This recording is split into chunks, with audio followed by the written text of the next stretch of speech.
en panne, que faire? Bonjour, je suis Agi Bonheur. Ce matin, nous allons parler de la poche en panne.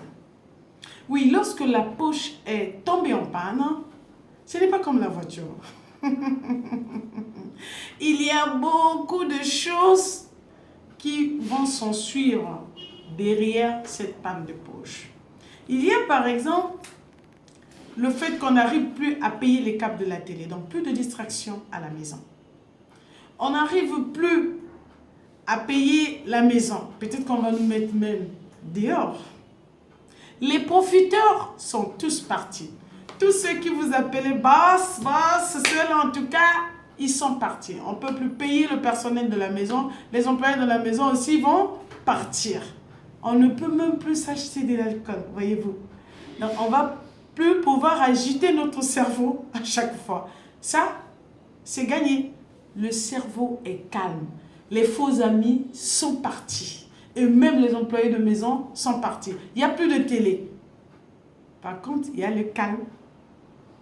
C'est silencieux. Bon, maintenant, on peut se concentrer. On peut apprendre à se connaître parce que là, il n'y a plus rien.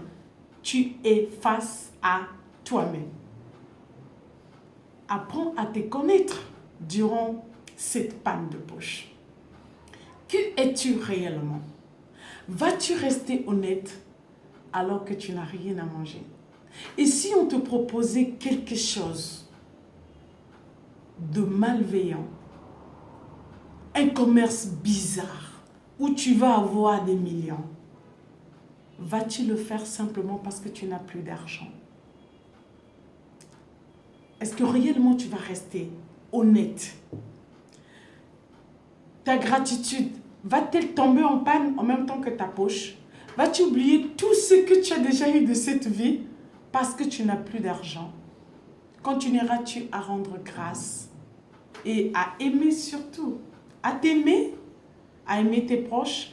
Madame, vas-tu rester avec ton mari alors qu'il n'arrive même plus à t'honorer? Et continueras-tu de lui rester fidèle ou bien tu vas penser à... Bon, bref, entre guillemets, juste pour que tu ramènes de l'argent. Oui, mesure ta dignité durant cette période. Es-tu toujours digne d'être toi? Oui, être toi. C'est très compliqué. Tous nous voulons être dignes d'autrui, dignes d'un chef, dignes d'un poste, dignes d'un amour de l'autre, dignes, etc. Mais es-tu digne d'être toi? Ou bien tu vas commencer à t'humilier, à descendre trop bas, juste parce que tu as besoin d'argent. Bon, l'autre message à saisir déjà, c'est de devenir prévoyant. Oui, deviens prévoyant. Et par exemple, l'habitude de te déplacer aussi sur la moto, sur un vélo pédalé, même si tu as des voitures. Apprends à être modeste. Aller au boulot sur un vélo pédalé, c'est possible. Il suffit de te mettre en jean, un très classique, paire de baskets. C'est très mignon ça. Vous savez, les hommes en costume, c'est trop solennel. Parfois, c'est comme si tu étais à côté d'un DG ou bien un ministre, si vous voulez. Ce n'est pas mauvais être en costume, mais pas tous les jours. Hein. Soyez relax. Déplacez-vous de façon simple sur un vélo pédalé, sur une moto, sur une voiture. Alors que vous avez, montez même dans le bus, alors que vous avez de belles voitures et que votre voiture est pleine de carburant. Vous avez de l'argent dans la poche. Au fait, vous ne manquez rien, mais vous montez volontiers dans un bus. Oui, c'est pour habituer votre cerveau à ne pas être frustré lorsque vous n'avez rien. Parce que les jours où vous n'avez rien, aller au boulot à pied, ça ne va rien changer. Vous en avez l'habitude. Peut-être que vous avez même un jour dans la semaine où vous vous rendez réellement au boulot à pied. Oui, cela est possible. Il suffit de vous lever très tôt matin. Moi, j'ai l'exemple d'une dame que j'ai connue quand j'étais jeune, hein, une très belle dame, qui travaillait à l'Hydro-Congo à l'époque, une très grande entreprise nationale pétrolière de chez nous ici, l'UNUC d'ailleurs. Donc les gens qui travaillaient là-bas gagnaient assez bien. La maman là, elle faisait quoi? Chaque matin, après son boulot vers 14h, elle se rendait au champ Elle portait un panier sur son dos. Elle partait parfois nu-pied avec du feu en main parce qu'il y a un objet justement qui empêchait qu'elle se brûle. Vous savez, quand vous rendez au champ, la moindre des choses, c'est d'avoir du feu avec vous.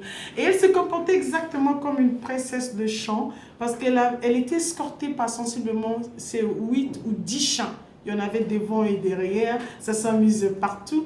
Pendant que les mamans revenaient de leur champ, elle était très courageuse. Elle se rendait chaque après-midi seule au champ, escortée par ses chiens. Du coup, la maman là avait beaucoup de champs. Mais il n'y avait pas que ça.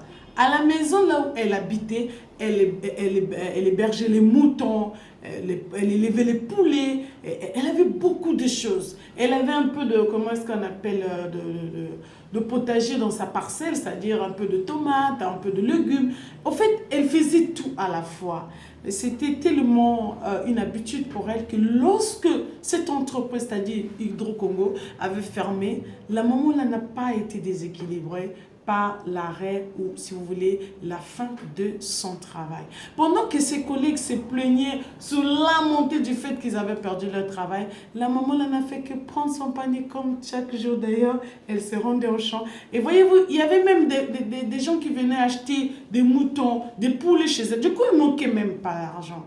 Le problème avec nous, c'est que une seule source de revenus, je vous assure que ce n'est pas suffisant. Nous trouvons que la vie est trop difficile parce qu'en général, nous n'avons qu'une seule source de revenus. Et c'est à travers elle que nous voulons tout nous procurer. Ah, ça, ce n'est pas évident. Alors, saisissez cette occasion pour maximiser vos sources de revenus. Et ça, c'est une vidéo, j'espère que tu ne vas pas manquer, que nous allons suivre. Rendez-vous dans 48 heures.